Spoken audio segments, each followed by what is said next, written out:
Una primera característica de un cristiano genuino es que él confiesa a Jesús con su boca. Nosotros hemos hecho de la confesión un evento.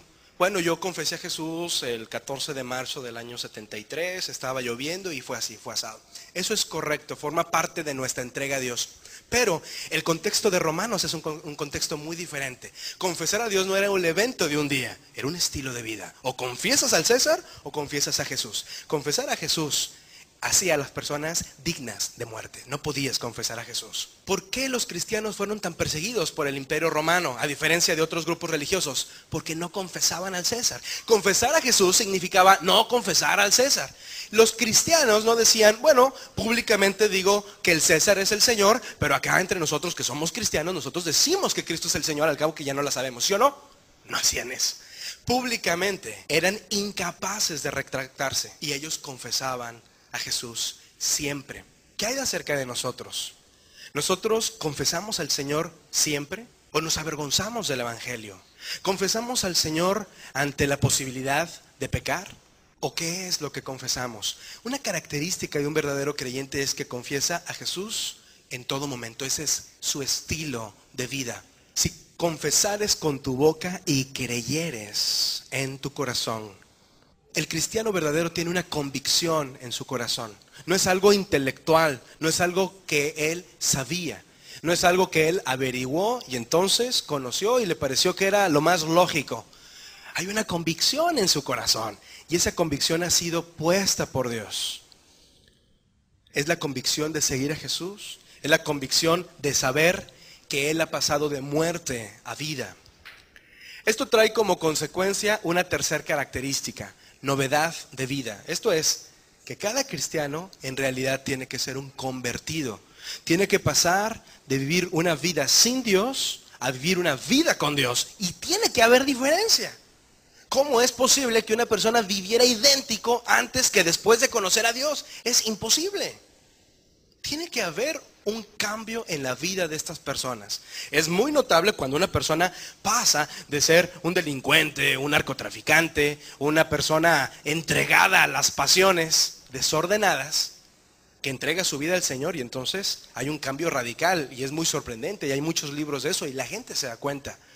Pero que hay aquellos que son la gran mayoría de la población, que no son ni tan buenos ni tan malos. ¿Qué hay? ¿Será que no nos tenemos que convertir? En cada cristiano tiene que haber un cambio radical en alguna medida. La gente lo puede notar. Tercera característica.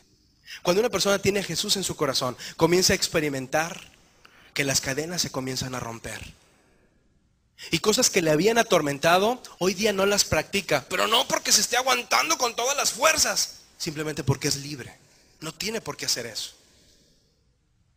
Alguien que quizá bebía en exceso, hoy día, quizá, que no toma una sola copa y que es verdaderamente libre, hoy día está tomando todas las copas que quiere, que son ninguna porque no lo necesita, él es libre. Es una persona libre.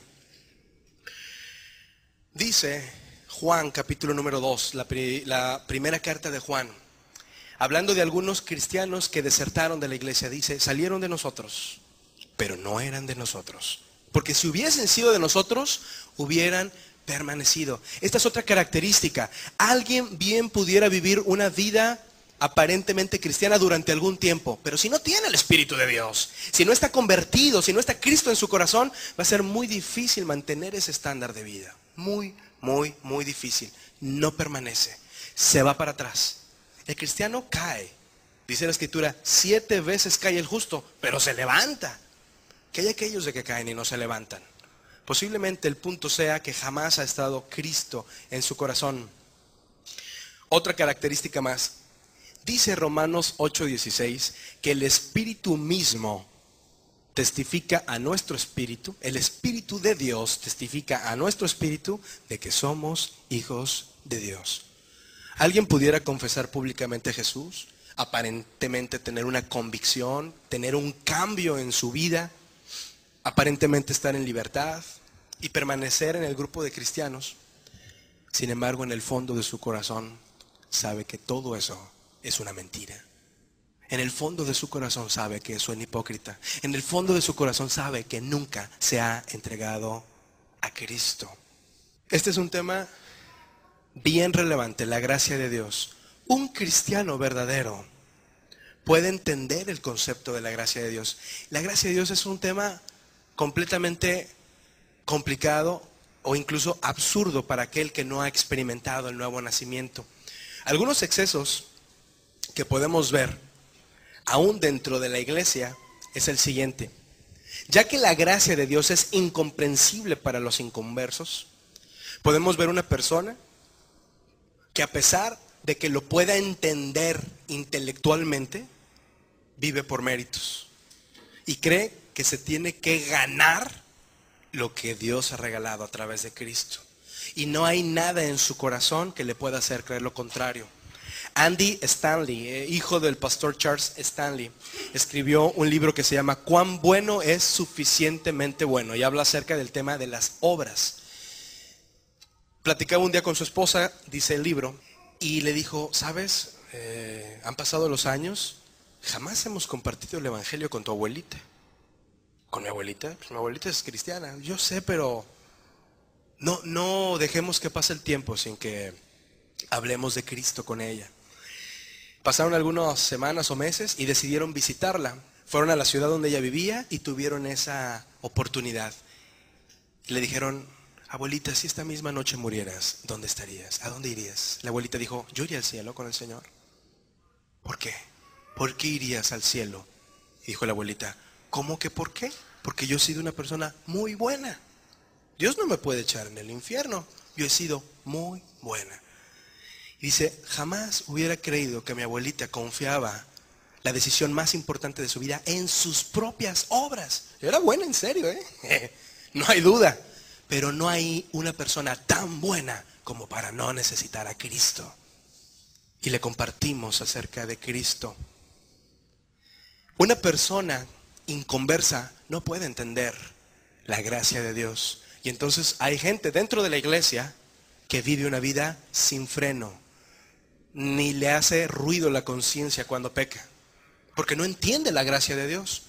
Un amigo me platicaba que estaba pasando por una situación muy difícil emocional y comenzó a buscar una iglesia. Llegó a una y mientras pedía informes, una muchacha lo atendió. Después de la iglesia se fueron a comer y esa noche terminaron los dos teniendo relaciones sexuales. Cuando pasó eso, él se sintió tan mal que le dijo a la chica, ¿cómo es posible? Si apenas hoy nos conocimos y nos conocimos en la iglesia. Y ella le dice, ¿pero qué te pasa? Si Cristo murió por nosotros, todo está perdonado. La gracia es algo que no puede entender un inconverso, aunque sea miembro de la iglesia. No entiende, no lo comprende. Está completamente incapacitado. Una característica más, la última, en un verdadero creyente, que es esa persona que habrá de jamás pisar el infierno, está el fruto del Espíritu Santo. Está el Espíritu y el fruto. El fruto lo pudiéramos resumir simple y sencillamente con la palabra amor. El cristiano tiene una capacidad de amar a la iglesia. ¿Se acuerdan ustedes de Pablo? Pablo, el apóstol, antes de convertirse en un seguidor de Jesucristo, fue un rabino llamado Saulo de Tarso. Saulo era un hombre que con mucha seguridad creía amar a Dios sobre todas las cosas. Convencer bíblicamente, teológicamente a Pablo de que estaba en error, realmente era una tarea imposible. Hasta el día que él tuvo un encuentro con Jesús. Antes, por sus convicciones religiosas, aborreció y odió a la iglesia, la persiguió hasta tratar de eliminarla del planeta Tierra. Pero en el proceso, hubo un encuentro que él tuvo con el propio Señor Jesús camino a Damasco. Lo conocemos perfectamente. Cuando él se topa con Jesús, entonces cambia la perspectiva. Y la iglesia a la cual él aborrecía y odiaba, comenzó a amar y comenzó a pertenecer. Y se convirtió como uno de los baluartes. Es la Biblia en gran medida, hablando especialmente del Nuevo Testamento, la obra que Dios hizo a través de Pablo. Un hombre que amó profundamente a la iglesia. Un hombre que llegó a decir, yo no sé qué es mejor, si estar vivo o estar muerto. Yo quisiera estar muerto para estar con el Señor a quien amo profundamente. Pero también quisiera estar vivo por amor a ustedes. por amor a ustedes.